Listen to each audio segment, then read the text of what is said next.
Corporation নির্বাচনে mayor প্রার্থীদের মধ্যে সবচেয়ে প্রবীণ 4 দলীয় জোট সমর্থিত প্রার্থী তৈমুর আলম খন্দকার। একেবারে সাধারণ পরিবার থেকে উঠে আসা তৈমুর আলম বিআরটিসির চেয়ারম্যান এবং ডেপুটি অ্যাটর্নি জেনারেল সহ অধিষ্ঠিত ছিলেন সরকারের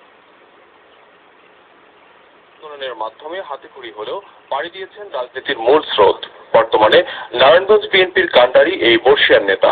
ছাত্র জীবন থেকেই বিভিন্ন বস্তিতে সংগঠন গড়ে তুলি।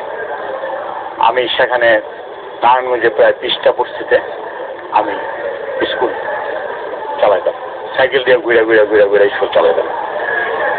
ওই বস্তির থেকে আমি বিভিন্ন শ্রমিক সংগঠনে জড়ায় পড়ি। নানা ক্ষেত্রে সরকারের ব্যর্থতায় নারায়ণগঞ্জবাসী তাকেই বিজয়ের মুকুট পরাবে এমনটাই আশা করছেন তিনি। নারায়ণগঞ্জের মানুষ জানে তৈমুর আলম খন্দকারের কোনো গণবিরোধী কোনো ভূমিকা নাই, একটা ভূমিকা পাবে না, সিঙ্গেল ইনস্ট্যান্স নারায়ণগঞ্জ। তার মতে জোটের ঐক্যবদ্ধ অবস্থান এই নির্বাচনী প্রস্তুতি প্রতিপক্ষের সব গুজবকেই উড়িয়ে দিয়েছে। তবে প্রশাসনের নিরপেক্ষতা নিয়ে শঙ্কা থেকেই যাচ্ছে তৈমুর আলমের। নারায়ণগঞ্জের ন্যূনতম 3 জন ওসির বদলি হওয়া দরকার। ন্যূনতম যে 3 জন বা 4 জনামিরা তাদের বদলি হওয়া দরকার, নতুন লোক আসা দরকার। গুজবকে মোকাবেলা করে আমাদের এগিয়ে যেতে হচ্ছে। অন্য দুই প্রার্থী তাকে মূল প্রতিদ্বন্দ্বী মনে করলেও তৈমুর আলম সবাইকে সমানভাবেই দেখছেন। সকল প্রার্থীর প্রতি আমি শ্রদ্ধাশীল এবং তাদের উভয়কেই আমি মোবারকবাদ জানাই, স্বাগত জানাই যে তারা গণতন্ত্রের চর্চা করার জন্য মাঠে আসবে।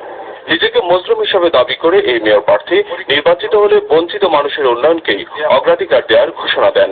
প্রথম কাজটা হলো যাদের সাথে চলাফেরা করছি তাদের উন্নয়নের কথা আগে চিন্তা করব। আমি হকারদের পুনর্বাসন করব, বস্তিগুলিকে হাই রাইজ বিল্ডিং করব, তারপরে গ্যাস বিদ্যুৎ পানির সমস্যার সমাধান করব।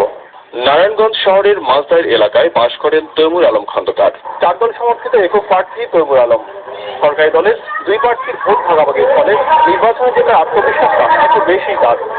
কিন্তু 4 দলের ভোট ব্যাংক কাজে লাগিয়ে নির্বাচনে জয়ের মালা তিনি কি পড়তে পারবেন তার সময় বলে দিবে। ইকরামুল হক সায়েম, দিগন্ত টেলিভিশন, নারায়ণগঞ্জ।